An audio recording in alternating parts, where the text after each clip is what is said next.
പുലരിക്കായി മാറി മറയേണ്ടതോർത്ത്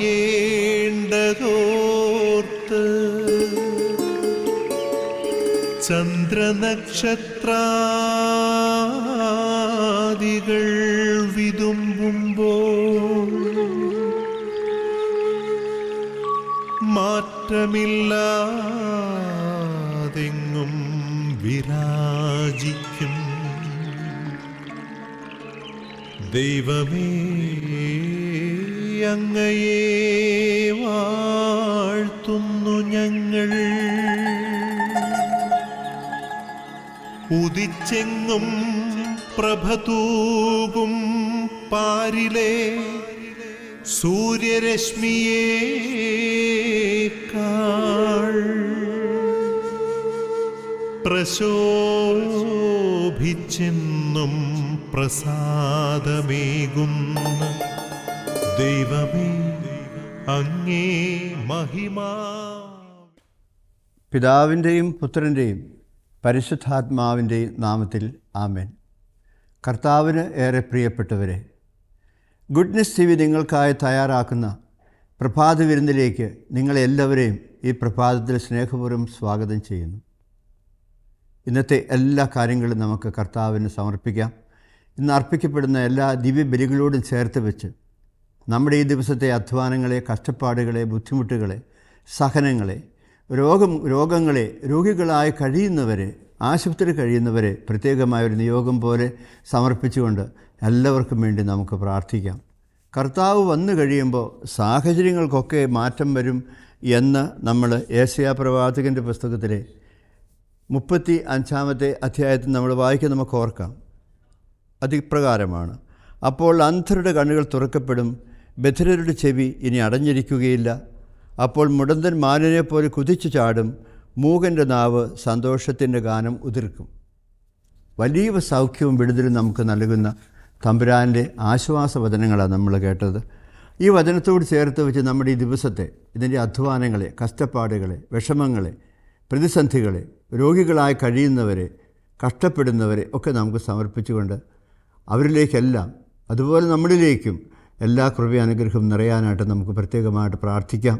നന്മ നിറഞ്ഞ മറിയമേ സ്വസ്തി, കർത്താവ് അങ്ങയോടുകൂടെ സ്ത്രീകളിൽ അങ്ങ് അനുഗ്രഹിക്കപ്പെട്ടവളാകുന്നു.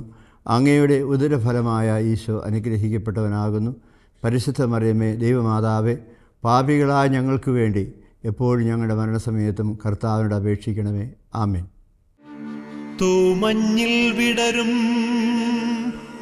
പുഷ്പസുഗന്ധമെത്രയോ ഹൃദ്യം, പരിമളത്തിനുറവയാം നറുസൗരഭ്യമാകട്ടെ ഞങ്ങളുമീ മണ്ണിൽ.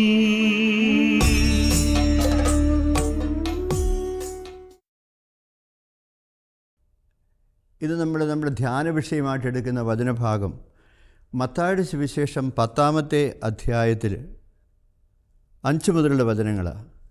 ഈ 12 പേരെയും യേശു ഇപ്രകാരം ചുമതലപ്പെടുത്തി അയച്ചു: നിങ്ങൾ വിജാതിരുടെ അടുക്കിലേക്ക് പോകരുത്, സമറിയാക്കാരുടെ പട്ടത്തിൽ പ്രവേശിക്കുകയും അരുത്. പ്രത്യുത ഇസ്രായേൽ വംശത്തിലെ നഷ്ടപ്പെട്ട ആടുകളുടെ പക്കലേക്ക് പോകുവിൻ. പോകുമ്പോൾ ദൈവരാജ്യം സമീപിച്ചിരിക്കുന്നുവെന്ന് പ്രസംഗിക്കുവിൻ. രോഗികളെ സുഖപ്പെടുത്തുകയും മരിച്ചവരെ ഉയർപ്പിക്കുകയും കുഷ്ഠരോഗികളെ ശുദ്ധരാക്കുകയും പിശാചുകളെ ബഹിഷ്കരിക്കുകയും ചെയ്യുവിൻ. ദാനമായി നിങ്ങൾക്ക് കിട്ടി, ദാനമായി തന്നെ നിങ്ങൾ കൊടുക്കുവിൻ. ശിഷ്യന്മാരെ സുവിശേഷ വേലയ്ക്ക് പറഞ്ഞയക്കുമ്പോൾ കർത്താവ് നൽകുന്ന നിർദ്ദേശങ്ങളാണ് നമ്മളിപ്പോൾ സുവിശേഷത്തിൽ വായിച്ചു കേട്ടത്. വലിയ സൗഖ്യത്തിൻ്റെ, വിടുതലിൻ്റെ ഒരു സന്ദേശം ഇതിനകത്ത് കിടപ്പുണ്ട്. നമ്മളതുകൊണ്ട് സൗഖ്യത്തെക്കുറിച്ചൊക്കെ ആയിരിക്കും ഇന്ന് കൂടുതൽ ചിന്തിക്കുകയും ധ്യാനിക്കുകയും ചെയ്യുക. കർത്താവ് ഒരു കഥ പറയുന്ന വ്യക്തിയായിരുന്നു, നമുക്കറിയാം. ഒത്തിരി നല്ല നല്ല കഥകളൊക്കെ സുവിശേഷങ്ങളിൽ നമുക്ക് ലഭിക്കുന്നുണ്ട്. ഉദാഹരണത്തിന് നല്ല ശമരായൻ്റെ കഥ ലോകത്തിന് മുഴുവൻ വലിയ പാഠമായൊരു കഥയാണത്. വയലിലെ വിത്തിൻ്റെ കഥ, അങ്ങനെ നമ്മൾ നോക്കി ഒരുപാട് കഥകൾ നമുക്ക് കിട്ടും. ധൂർത്തപുത്രൻ്റെ കഥ, അതും ഒരു സമാശ്വാസത്തിൻ്റെ കഥയാണ്. ഒരു തെറ്റുപറ്റിപ്പോയി, ഒരു പാപമുണ്ടായിപ്പോയി, തകർച്ച വന്നുപോയി എന്ന് നിരാശപ്പെടേണ്ട കാര്യമൊന്നും നമുക്കില്ല എന്ന് ഈ കഥകളിലൂടെയൊക്കെ കർത്താവ് നമ്മളെ പഠിപ്പിക്കുകയാണ്. അപ്പോൾ കഥയിൽ നിന്ന് കാര്യത്തിലേക്ക് കർത്താവ് കിടക്കും, വിവരണത്തിൽ നിന്ന് വിവരത്തിലേക്ക് കർത്താവ് കിടക്കും. അങ്ങനെ ഓരോ കഥയും നമുക്ക് ആത്മീയ ഭൗതികമായ കാഴ്ചപ്പാടുകൾ നൽകുന്നതാണ് എന്ന് നമുക്കറിയാം. ഈ ലൂക്കായുടെ സുവിശേഷം 10-ാമത്തെ അധ്യായത്തിലുള്ള നല്ല ശമരായൻ്റെ കഥ നമ്മൾ ഓർക്കുമ്പോൾ തന്നെ നമുക്ക് കാണാൻ സാധിക്കും, മുറിവേറ്റ മനുഷ്യരുടെ, തകർക്കപ്പെട്ട ജീവിതങ്ങളുടെയൊക്കെ കഥയാണ് അതിനകത്തുള്ളത്. മനുഷ്യൻ്റെ ദുഷ്ടത, തിന്മ എന്തുമാത്രം ആളുകൾക്ക് സഹനങ്ങൾ ഉളവാക്കുന്നു. മറ്റുള്ളവരുടെ തിന്മ കൊണ്ട്, മറ്റുള്ളവരുടെ ദുഷ്ടത കൊണ്ടൊക്കെ സഹിക്കേണ്ടി വരുന്ന നമ്മുടെയൊക്കെ ജീവിതങ്ങളിൽ സഹനങ്ങൾ നമുക്ക് ആവശ്യം തന്നെ കാണും. അല്ലാതെ ദൈവം തന്നതായി സഹനം എന്ന് പറയേണ്ട കാര്യമൊന്നുമില്ല. മനുഷ്യനാണ് മനുഷ്യന് തിന്മയുളവാക്കുന്നത്, മനുഷ്യനാണ് മനുഷ്യന് സഹനങ്ങളും വേദനകളും നൽകുന്നത് എന്നോർത്ത് കഴിയുമ്പോൾ നമുക്കൊത്തിരി സൗഖ്യപ്പെടാനുണ്ട് എന്ന് നമ്മളറിയുക. അപ്പോൾ നമ്മൾ കാണും ഈ കഥയിൽ, അതായത് നല്ല ശമരായൻ്റെ കഥയിൽ, അയാൾ ഈ മുറിവേറ്റ മനുഷ്യനെ എടുത്ത് സത്രത്തിൽ കൊണ്ടുപോയി ശുശ്രൂഷിക്കാനുള്ള ഇടപാടുകളൊക്കെ ചെയ്തിട്ട് വീണ്ടും തിരിച്ചു വരും, ഞാൻ വെറുതെ അല്ല, കൂടുതൽ സമ്പത്ത് കരുതിക്കൊണ്ട് ചികിത്സാ ചെലവ് മുഴുവൻ വഹിക്കാൻ തയ്യാറായിട്ട് ഞാൻ കടന്നു വരും എന്ന് പറയുന്ന പ്രതീക്ഷയുടെ ഒരു മനുഷ്യനായിട്ടാണ് ഈ ഇതിനകത്തെ ശമരായൻ നിൽക്കുക. ഈ ഭൂമി എന്ന് പറയുന്നത് ശരിക്കും ഒരു സത്രമല്ലേ? ഒരുപാട് സഹനങ്ങൾ, വിഷമങ്ങൾ, ബുദ്ധിമുട്ടുകൾ ഉള്ള ആളുകൾ ജീവിക്കുന്ന, സൗഖ്യത്തിന് വേണ്ടി ദാഹിക്കുന്ന, ആഗ്രഹിക്കുന്ന ഒരു സത്രം പോലെയാണ് ഈ ഭൂമിയെ നമുക്ക് പറയാൻ പറ്റും. ഒരുപാട് പേർ സഹിക്കുന്നവരുണ്ട്. ആർക്കാ രോഗങ്ങളോ മുറിവുകളോ സഹനങ്ങളോ കഷ്ടപ്പാടുകളോ ഇല്ലാത്തത്? പ്രതീക്ഷിച്ചതുപോലെ കാര്യങ്ങൾ നടക്കാത്തത് കൊണ്ട് സംഭവിക്കുന്ന ദുരിതങ്ങളെ, സഹനങ്ങളെ ഒക്കെ ഏറ്റെടുത്ത് ജീവിക്കുന്നതാണ് നമ്മിൽ മിക്കവാറും ആളുകളും. നമുക്കറിയാം ക്രിസ്തു വന്നത് എന്തിനാ? മത്തായിയുടെ സുവിശേഷം 4:16 വായിക്കുമ്പോൾ നമ്മൾ കാണും, അന്ധകാരത്തിനും ഇരുട്ടിൻ്റെ മേഖലകളും കഴിയുന്നവർക്കൊക്കെ പുതിയ വെളിച്ചമായിട്ട് കടന്നു വന്നവനാണ്. സൗഖ്യവും ശാന്തിയും ക്രിസ്തു നമുക്ക് നൽകുന്ന അനുഭവങ്ങളാണ്. അപ്പോൾ അങ്ങനെ വരുമ്പം കർത്താവ് വലിയ സൗഖ്യം നൽകുന്ന ഒരു വ്യക്തിയായിട്ടാണ് നമ്മുടെ തിരുവചനത്തിൽ മനസ്സിലാക്കുക. അപൂർവ വൈദ്യന്മാർ എന്ന് പറഞ്ഞ് നിത്യചൈതന്യ എതിരൊരു പുസ്തകമുണ്ട്. ക്രിസ്തുവിനെക്കുറിച്ച് വളരെ മനോഹരമായിട്ട് അതിനകത്ത് അദ്ദേഹം പറഞ്ഞു വയ്ക്കുന്നുമുണ്ട്. കുറേ ആളുകൾ ബുദ്ധനെക്കുറിച്ചും അതുപോലെ തന്നെ അങ്ങനെയുള്ള കുറേ ലോക മതസ്ഥാപകരായ ആളുകളെക്കുറിച്ചൊക്കെ പറഞ്ഞിട്ട് അവസാനം ക്രിസ്തുവിനെക്കുറിച്ച് പറയും, ഇത് അദ്ദേഹം അപൂർവ വൈദ്യനാണെന്ന് പറയുക. എന്ന് പറഞ്ഞാൽ ഇതിനു മുമ്പ് ക്രിസ്തുവിനെ പോലെ ആരും സൗഖ്യം നൽകിയവരായിട്ട് ഉണ്ടായിട്ടില്ല. അതുകൊണ്ട് അപൂർവം എന്നുള്ള വാക്ക് അദ്ദേഹം ഉപയോഗിക്കുക എന്ന് തോന്നുന്നു. അപൂർവ വൈദ്യന്മാർ എന്ന ഹെഡിങ്ങിൽ യേശുക്രിസ്തുവിനെക്കുറിച്ച് പറയുന്ന കുറേ കാര്യങ്ങളൊക്കെ നമുക്ക് ഓർക്കണം. ഇരുണ്ട ഈ ലോകത്തിൽ, കണ്ണീരും കഷ്ടപ്പാടുമുള്ള ഈ ലോകത്തിൽ ക്രിസ്തുവിന് ഒരുപാട് സ്ഥാനമുണ്ട്. ക്രിസ്തുവിലേക്ക് ആരടുക്കുന്നുവോ അവന് ക്രിസ്തു നൽകുന്ന വെളിച്ചം സൗഖ്യവും സന്തോഷവും സമാധാനവുമാണ് എന്ന് നമ്മൾ ആ പ്രാർത്ഥനയുടെ ഭാഗത്ത് നമ്മൾ കണ്ട ഒരു കാര്യമാണ് നമുക്ക് ഓർക്കാം. അപ്പോൾ യേശുവിൻ്റെ നാമത്തിൽ നമ്മൾ പ്രാർത്ഥിക്കാൻ തുടങ്ങുമ്പോൾ നമ്മളിലേക്ക് കടന്നു വരുന്ന സൗഖ്യത്തിൻ്റെ വെളിച്ചം, കർത്താവ് നമുക്ക് സൗഖ്യം നൽകുന്നു എന്ന് തിരിച്ചറിയുമ്പോൾ അവരിലേക്ക് നമ്മൾ എത്തി നിൽക്കേണ്ടതായിട്ടുണ്ട്. വേറെ ഒരിടത്തുനിന്നും കിട്ടാത്ത ആന്തരികമായ സൗഖ്യമാണ് ഏറ്റവും പ്രധാനപ്പെട്ടത്. ചിലപ്പോൾ നമുക്കറിയാം, ചില ശാരീരികമായ വേദനകളൊക്കെ വരുമ്പോഴും ചില ആളുകളത് സഹിക്കുന്നത് കാണാം. അവർക്കത് സഹിക്കാനുള്ള കരുത്ത് ഈ സഹനത്തിലൂടെ കടന്നുപോയ ക്രിസ്തുവാണെന്ന് നമ്മൾ തിരിച്ചറിയുമ്പോഴാണ് കർത്താവ് നൽകുന്ന സൗഖ്യം എന്ന് പറയുന്നത് ഈ ലോകത്തിൽ മനുഷ്യൻ നൽകാൻ പറ്റാത്തതാണ്. ഞാനും എൻ്റെ കൂടെ വേറെ ആളുണ്ടായിരുന്നു. ഞങ്ങൾ രണ്ടുപേരും ഒരു കവലയിൽ ഇങ്ങനെ ബസ് കയറാൻ നിൽക്കുമ്പോൾ അവിടെ അടുത്തൊരു പള്ളിയിൽ കൺവെൻഷൻ നടക്കുന്നതിൻ്റെ ഒരു ബാനർ വലിച്ചു കെട്ടിയിട്ടുണ്ട്. ബാനർ വലിച്ചു കെട്ടിയതിനകത്ത് രോഗശാന്തി ശുശ്രൂഷയും വചനപ്രഘോഷണവും എഴുതിയിട്ടുണ്ട്.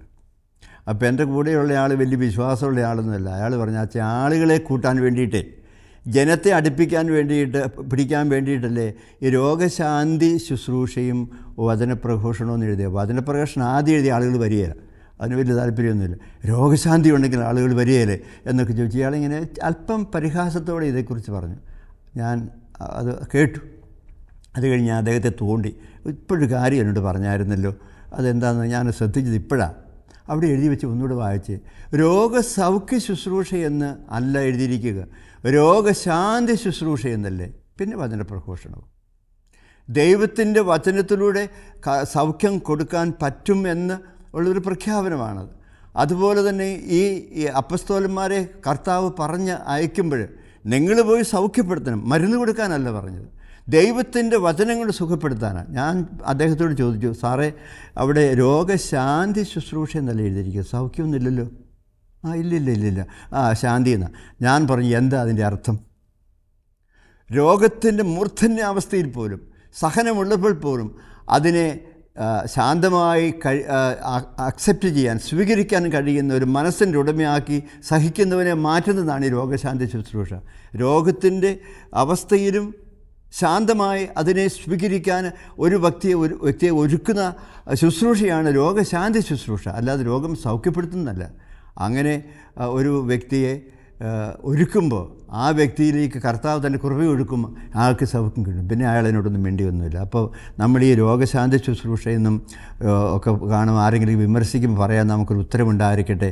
ശാന്തിയാണ് രോഗത്തിന് നടുവിലും ശാന്തിയോടുകൂടി ശാന്തമായിരിക്കാൻ കഴിയുന്ന മാനസികാവസ്ഥ, ആത്മീയാവസ്ഥ സൃഷ്ടിക്കുന്നതാണ് രോഗശാന്തി ശുശ്രൂഷ. അത് കർത്താവ് നൽകുന്നൊരു കൃപയാണെന്ന് നമുക്ക് ഓർത്തിരിക്കാനാവട്ടെ. പിന്നെ നമ്മൾ ഓർക്കണം, ധാരാളം ആളുകൾ മുറിപ്പെട്ടവരാണ്. നമുക്കില്ലേ കുറേയേറെ മുറിപ്പെട്ട അനുഭവങ്ങൾ. ആരെങ്കിലും എന്തെങ്കിലുമൊക്കെ പറഞ്ഞെന്നോ, നമുക്കെതിരായി പ്രവർത്തിച്ചെന്നോ, നമ്മളെ അവഗണിച്ചെന്നോ, സ്നേഹിച്ചില്ല എന്നോ, നമ്മളെ തെറ്റിദ്ധരിച്ചെന്നോ, അങ്ങനെയുള്ള ധാരാളം മുറിവുകൾ കൊണ്ട് നമ്മൾ നടക്കാറുണ്ട്. പക്ഷെ നമ്മൾ ഈ മുറിവുകളൊന്നും പുറത്ത് കാട്ടില്ല. അതെല്ലാം ബാൻഡേജ് കൊണ്ട് കെട്ടി മുറിവുകളൊക്കെ മറച്ചു വയ്ക്കുന്നത് പോലെ നമ്മുടെ വികാരങ്ങളിൽ, നമ്മുടെ ഓർമ്മകളിൽ, നമ്മുടെ ചിന്തകളിൽ, നമ്മുടെ അനുഭവങ്ങളിലൊക്കെ ഒരുപാട് മുറിവുകളൊക്കെ ഉണ്ട്. അങ്ങനെ മുറിവേറ്റ ആളുകളാണ് നമ്മൾ. അത് നമ്മൾ തിരിച്ചറിയണം. അതുപോലെ തന്നെ നമ്മുടെ കൈപ്പഴ കൊണ്ട് എത്ര പേർക്ക് മുറിവുണ്ടാക്കിയിട്ടുണ്ട്. ചില കോപ അവസരങ്ങളിൽ നമ്മൾ പറഞ്ഞ വാക്കുകളിലൂടെ, അല്ലെങ്കിൽ നമ്മൾ അറിഞ്ഞുകൊണ്ട് തന്നെ അവനെ ഒന്ന് ഒതുക്കിയിരുത്താം എന്നുള്ള ചിന്തയിൽ ചിലരോടൊക്കെ നമ്മൾ കാട്ടിയ വഴക്കിലൂടെ, വക്കാണത്തിലൂടെയൊക്കെ പലരെയും നമ്മൾ മുറിപ്പെടുത്തിയിട്ടുണ്ട്. അങ്ങനെയുള്ളവരുടെ പക്കൽ പോലും സോറി പറയാൻ നിങ്ങൾക്കും എനിക്കും കഴിഞ്ഞാലുണ്ടല്ലോ, അവരുടെ മനസ്സിലെ മുറിവുകളെ നമുക്ക് സുഖപ്പെടുത്താനാകും. അപ്പോൾ ഈ സുഖപ്പെടുത്തുക എന്ന് പറയുന്നത് ക്രിസ്തുവിൻ്റെ പ്രവൃത്തിയാണ്. അവനെങ്ങനെയാണ് സുഖപ്പെടുത്തുക? നമ്മുടെ സഹനങ്ങളെ മുഴുവൻ, യേശയ്യാ പ്രവാചകൻ 53:7, അവൻ നമ്മുടെ ദുഃഖങ്ങളാണ് വഹിച്ചത്, നമ്മുടെ പാപങ്ങൾക്കാണ് അവൻ പരിഹാരം ചെയ്തത്, നമുക്ക് വേണ്ടി അവൻ പീഡകളേറ്റു. അപ്പോൾ നമുക്ക് വേണ്ടി സഹിച്ച ക്രിസ്തുവിനെ പ്രതി, അവൻ്റെ സഹനങ്ങളെ പ്രതി ഇങ്ങനെയുള്ള മുറിവുകളെ നമ്മൾ ഏറ്റെടുത്തിട്ടുണ്ടെങ്കിൽ അത് കർത്താവ് സുഖപ്പെടുത്തി തരും നമ്മൾ അറിയുക. അതുകൊണ്ട് ഏതെങ്കിലും തരത്തിലുള്ള മുറിവുകൾ നമ്മുടെ ഉണ്ടെങ്കിൽ പട്ടിയെപ്പോലെ മുറിവ് നക്കിയിരിക്കരുത്. അത് മുറിവേറ്റ കർത്താവിൻ്റെ കാൽക്കൽ സമർപ്പിക്കുക, അല്ലെങ്കിൽ അവൻ്റെ മുറിവുകളോട് ചേർക്കുക. Jesus is A wounded healer എന്നാണ് പറയുക. Jesus is an wounded healer, മുറിവേറ്റ സൗഖ്യദായകനാണ്. അവൻ ഒരുപാട് മുറിവുകൾ ഏറ്റുണ്ട്. നമുക്ക് മുമ്പേ നമ്മളാരും അനുഭവിക്കാത്ത മുറിവുകൾ അവൻ ഏറ്റെടുത്തിരിക്കുന്നതുകൊണ്ട് ജീസസ് ക്യാൻ ഹീലസ്, നമ്മളെ സുഖപ്പെടുത്താൻ ഈശോയ്ക്ക് പറ്റും. അതുകൊണ്ട് നമ്മുടെ മുറിവുകളെ കർത്താവിൻ്റെ മുറിവുകളോട് നമുക്ക് ചേർക്കാനാവുമോ? അങ്ങനെ നമ്മൾ ചെയ്യുമ്പോഴാണ് യോഹന്നാൻ സുവിശേഷം 8:28 പറയുന്ന, ഞാൻ കുരിശിൽ ഉയർത്തപ്പെടുമ്പോൾ എല്ലാവരെയും എന്നിലേക്ക് ആകർഷിക്കും. 2 പേരുണ്ടായിരുന്നു അപ്പുറേ ഇപ്പുറേ, ഒരു നല്ല കള്ളനും ഒരു നല്ലവനല്ലാത്തൊരു കള്ളനും. അപ്പോൾ നല്ല കള്ളനും സൗഖ്യം കിട്ടി. അതുപോലെ തന്നെ തൊട്ട് താഴെ നിൽക്കുന്ന ഒരു മനുഷ്യനുണ്ടായിരുന്നു. അതാരായിരുന്നു നമുക്കറിയാം, പടനായകൻ, ഒരു പട്ടാളക്കാരൻ, അവനുണ്ടായിരുന്നു അവിടെ. അവനും സുഖപ്പെട്ടു, ഈ നല്ല കള്ളനും സുഖപ്പെട്ടു. അതുകൊണ്ടാണ് നല്ല കള്ളൻ പറഞ്ഞു, നീ എൻ്റെ മുറിവുകളൊക്കെ സുഖപ്പെടുത്തി, ഇനി എന്നോടുകൂടി ഞാനും പർദീസയിലേക്ക് പോന്നോട്ടെ എന്ന് ചോദിക്കുക. അവിടെ നിന്ന് പട്ടാളക്കാരൻ വിളിച്ച് പറഞ്ഞു, ഇവൻ ദൈവപുത്രനാണ്. കാരണം സഹനങ്ങളെ കിട്ടിയ മനുഷ്യർ അതിനെ ക്രിസ്തുവിൻ്റെ സഹനത്തോട് ചേർത്ത് വെച്ച് ഏറ്റെടുക്കുമ്പോൾ ഉണ്ടാകുന്ന സൗഖ്യം നമുക്കങ്ങനെ ഒത്തിരി സുഖപ്പെടാനുണ്ട് എന്ന് നമുക്ക് ഓർക്കാം. ഈ കുരിശിൻ്റെ വഴി എന്ന് പറയുന്നത് ഈ നോമ്പ് കാലത്തൊക്കെ നമ്മൾ ചെയ്യുന്നൊരു കാര്യമാണ്. ഒരു കുരിശിൻ്റെ വഴി നിങ്ങൾ ആത്മാർത്ഥമായിട്ട്, തനിയാണെങ്കിൽ അത്രയും നല്ലത്, അല്ലെങ്കിൽ ഒരു കുരിശിൻ്റെ വഴിയിൽ പങ്കുചേർന്ന ആ കുരിശിൻ്റെ വഴിയിലെ സ്ഥലങ്ങളിലെ സംഭവങ്ങളെയൊക്കെ നിങ്ങൾ ധ്യാന വിഷയമാക്കാമെങ്കിൽ ഒരു കുരിശിൻ്റെ വഴി കഴിയുമ്പോൾ വലിയൊരു ആന്തരിക സൗഖ്യ പ്രാർത്ഥന നടത്തിയ ഫലം നിങ്ങൾക്ക് തീർച്ചയായും ലഭിക്കും. അതുകൊണ്ട് നിങ്ങളുടെ മനസ്സ് വിങ്ങിപ്പൊട്ടുമ്പോൾ, വിഷമങ്ങളും സഹനങ്ങളും ഉണ്ടാകുമ്പോൾ ഈ കുരിശിൻ്റെ വഴി ആശ്രയിക്കാൻ നമ്മളെ കൊണ്ടാവട്ടെ. നമുക്ക് വേണ്ടി സഹനങ്ങൾ ഏറ്റെടുത്ത ദി വൂണ്ടഡ് ഹീലറാണ് യേശു. അവൻ നമ്മുടെ മുറിവുകളെയൊക്കെ സുഖപ്പെടുത്തുമ്പോഴാണ് നമ്മൾ യേശയ്യാപ്രവാചകൻ പറയുന്ന പോലെ സന്തോഷം കൊണ്ട് കുതിച്ചു ചാടും, ആനന്ദ കീർത്തനങ്ങൾ നമ്മൾ ആലപിക്കും എന്ന് പറഞ്ഞ് സൗഖ്യത്തിലേക്ക് നമുക്ക് വരിക. അതുകൊണ്ട് വലിയ ആന്തരിക സൗഖ്യത്തിന് വേണ്ടി കൂടി നമുക്ക് പ്രത്യേകമായിട്ട് പ്രാർത്ഥിക്കാം. കർത്താവിന് സൗഖ്യവും കൃപയും നമ്മുടെ എല്ലാവരുടെയും മനസ്സുകളിലും ഹൃദയങ്ങളിലും നിറയട്ടെ. അത് സന്തോഷമാക്കി മാറ്റാൻ നമ്മളെ കൊണ്ടാവട്ടെ എന്ന് പ്രാർത്ഥിക്കുന്നു. നമുക്കൊരു നിമിഷം കണ്ണുകളൊക്കെ അടച്ച് ഒരു ക്രൂശിതനെ മനസ്സിൽ കാണാം. നമുക്ക് വേണ്ടി, നമ്മുടെ പാപങ്ങൾക്ക് വേണ്ടി സഹനങ്ങൾ ഏറ്റെടുത്ത, നമ്മളെ സുഖപ്പെടുത്താൻ വേണ്ടി മുറിവുകൾ ഏറ്റെടുത്ത സൗഖ്യദായകനായ കർത്താവിനെ ഓർത്തുകൊണ്ട് ഏതെങ്കിലും മുറിവുകൾ സുഖപ്പെടാതെ നമ്മുടെ മനസ്സിൻ്റെ, നമ്മുടെ വികാരങ്ങളുടെ ഓർമ്മകളുടെ കിടപ്പുണ്ടെങ്കിൽ അതൊക്കെ ഓർത്ത് അതെല്ലാം കർത്താവിൻ്റെ പാദങ്ങളിൽ വെച്ച് നമുക്ക് കണ്ണീരോടെ പ്രാർത്ഥിക്കാം. ക്രൂശിതനായ ഈശോയെ, ഞങ്ങളും മുറിവേറ്റവരാ, ഞങ്ങളും മുറിവ് കൊടുത്തവരാ. ആരെയും മുറിപ്പെടുത്താതിരിക്കാൻ, ആർക്കും മുറിവ് കൊടുക്കാതിരിക്കാൻ ഞങ്ങളെ പ്രത്യേകമായിട്ട് സഹായിച്ച് സംരക്ഷിക്കണമേ. യാദൃച്ഛികമായോ അല്ലാതെയോ ഞങ്ങളുടെ മനസ്സുകളിൽ വന്നു പോയിട്ടുള്ള എല്ലാ മുറിപ്പെട്ട അനുഭവങ്ങളെയും നീ ഇപ്പോൾ തന്നെ സുഖപ്പെടുത്തണമേ എന്ന് നിൻ്റെ മുറിവുകളോട് ചേർത്ത് വെച്ചുകൊണ്ട് ഞങ്ങൾ പ്രാർത്ഥിക്കുന്നു. വലിയ സൗഖ്യവും കൃപയും കൊണ്ട് ഞങ്ങളെ നിറച്ച് ദൈവികമായ സന്തോഷം ഞങ്ങൾ നിറയാൻ ഇടയാക്കണമേ. ആമേൻ. ആബാ പിതാവേ, സ്നേഹാഗ്നിയാൽ ജ്വലിക്കട്ടെ മക്കളാ ഞങ്ങളെല്ലാം.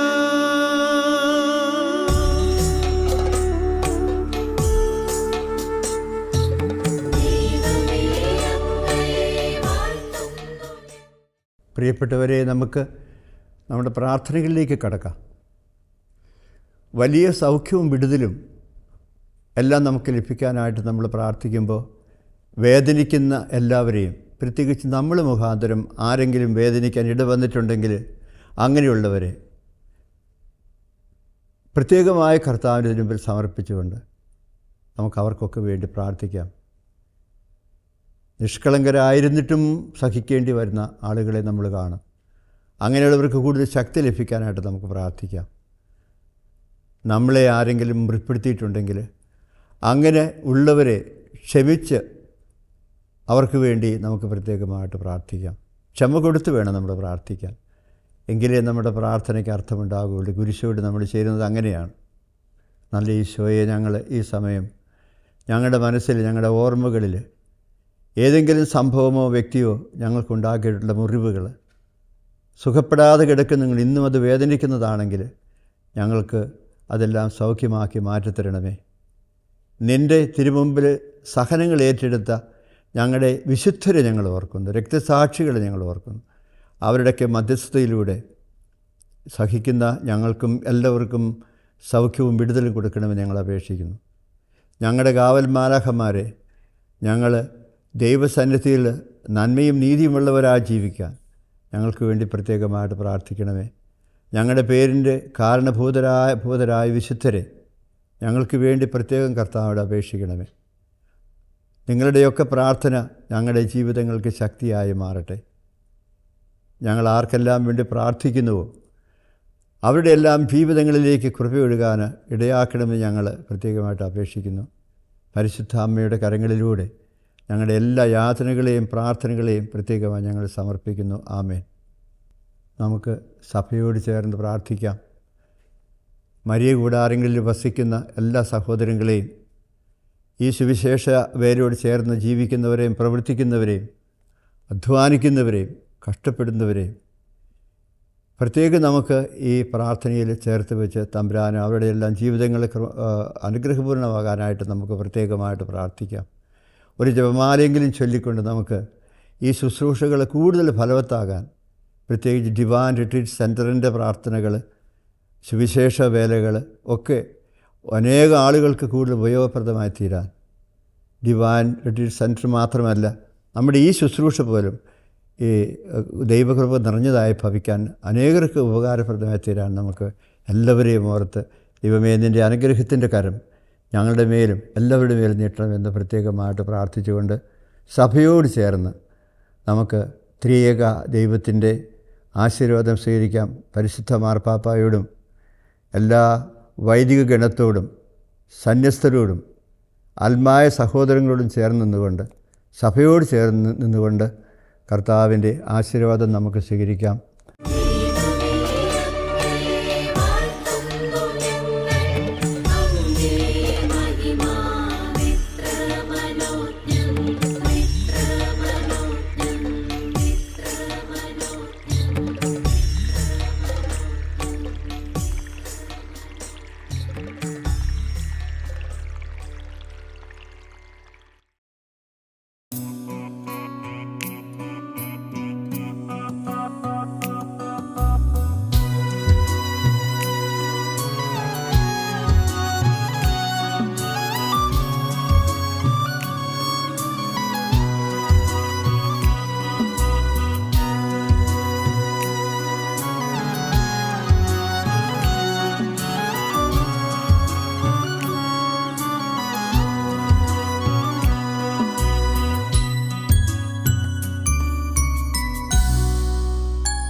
അനുപമമാകും അനുതാപകൂദാശ ആനന്ദമായി ആത്മാവിൽ നിറയും പങ്കിലമാകും പാരിൻ പൂവിന് പരിശുദ്ധനേകുന്നു പരിമളം വീണ്ടും.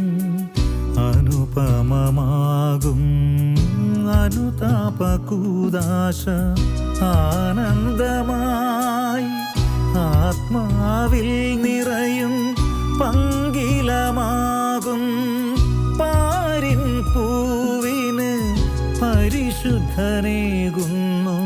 പരിമളം വീണ്ടും. അനുപമമാകും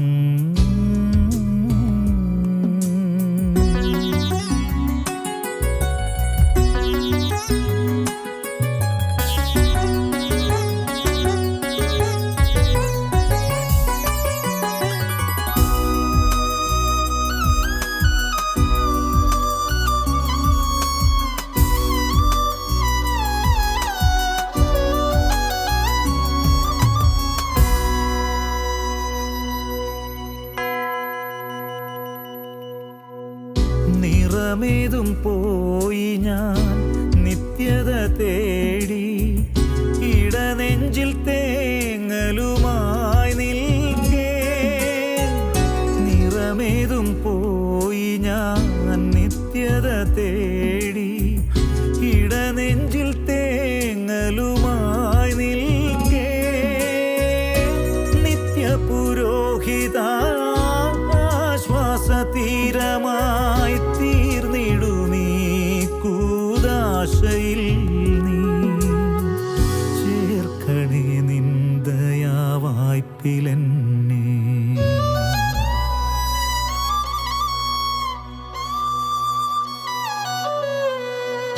അനുപമമാകും അനുതാപകൂദാശ ആനന്ദമായി ആത്മാവിൽ നിറയും പങ്കിലമാകും പാരിൻ പൂവിന് പരിശുദ്ധനേകുന്നു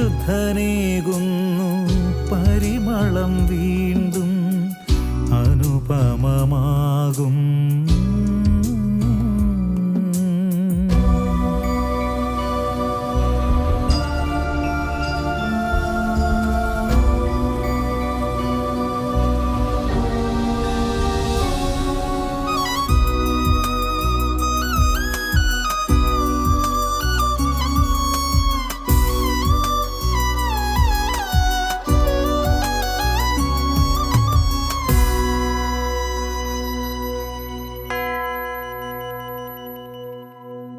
പകലിൻ നടുവിലും പാതാളത്തിലും പാതിരായിരുൾ പോൽ പാപങ്ങളും എന്നും വരവും പകലിൻ നടുവിലും പാതിരായിരുൾ പോൽ പാപങ്ങളും എന്നും വരവും സോദരരോടും നിന്നോടുമെന്നുമേ ഏറ്റു ചൊല്ലുന്നൊരു വേള ഇത് വീടണയുന്നൊരു സുഖമാണിത്.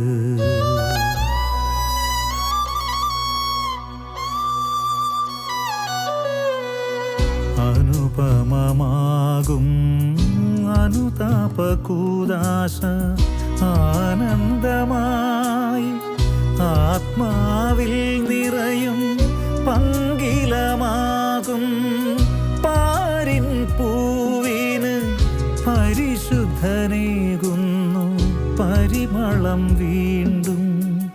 അനുപമമാകും അനുതാപകൂദാശ ആനന്ദമായ ആത്മാവിൽ നിറയും പങ്കിലമാകും പാരിൻ പൂവിന് പരിശുദ്ധനേകുന്നു പരിമളം വീണ്ടും.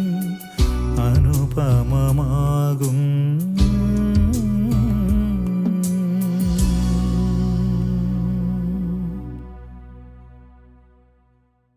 നമ്മുടെ കർത്താവായ ഈശോമിശിഹായുടെ കൃപയും പിതാവായ ദൈവത്തിൻ്റെ സ്നേഹവും പരിശുദ്ധാത്മാവിൻ്റെ നിറവും എല്ലാ നന്മകളും അനുഗ്രഹങ്ങളും നിങ്ങളോടും നിങ്ങളുടെ കുടുംബങ്ങളോടും ഇന്നത്തെ നിങ്ങളുടെ ജീവിതത്തോടും കൂടി ഉണ്ടായിരിക്കട്ടെ, ഇപ്പോഴും എപ്പോഴും എന്നേക്കും.